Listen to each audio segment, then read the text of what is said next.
अस्सलाम वालेकुम दोस्तों। अॼु आउं आंज खणी आयो आहियां हिकिड़ी नई स्टोरी। नई न आहे पुरानी, पर माना तव्हांजे लाइ माना हिकिड़ो सुठी माना मालूमात तव्हांखे मिली वेंदी हिन मां। ऐं हीअ आहे शाह अब्दुल लतीफ़ भिटाई जे बारे में कुझु मालूमात मिली शुरूआती, ऐं वाही बि गॾोगॾु आहे हिकिड़ी। तव्हांखे ॿुधाईंदो वञा त हज़रत शाह अब्दुल लतीफ़ भिटाई 1102 हिजरीअ ते ऐं 1690 ईस्वीअ में ॼाओ। संदसि पीउ जो नालो सईद हबीब शाह हो। शाह साहिब रहमतुल्लाह अलैह सैर सफ़र जो कोॾियो हो। कोॾियो मतिलबु माना शौक़ीन। राग संदसि रूह जी राहत हो। शाह साईं जे कलाम जो किताबु शाह जो रिसालो सिंधी ॿोलीअ जो हिकु अहम दस्तावेज़ आहे। संदसि कलाम तसव्वुफ़ जे रंग में रंगियल आहे। संदसि कार सां गॾु आलम सभु आबाद करी जो जी दुआ बि हुन घुरी शाह अब्दुल लतीफ़ भिटाई।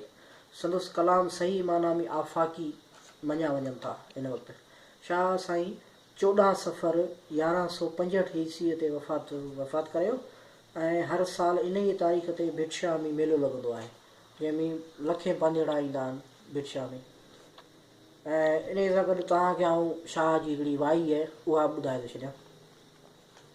जिन जो वारिस तूं अला से कीअं रहंदा नेण मुंहिंजा, आगे उभ ख़लकिया भले ख़लकियाई भूं। जिन जो वारिस तूं जोड़ियाई जहान खे चई कुन फयकून। जिन जो वारिस तूं कूड़ी दुनिया कूड़ा पसारा ॾींहुं मिड़ोई ॾूं। जिन जो वारिस तूं आयूं अलिफ़ आसरे मोहम्मद मञियो सूं। जिन जो वारिस तूं। महिरबानी। जेकॾहिं तव्हांखे इहा मुंहिंजी वीडियो पसंदि अचे त महिरबानी करे लाइक ज़रूरु कजो।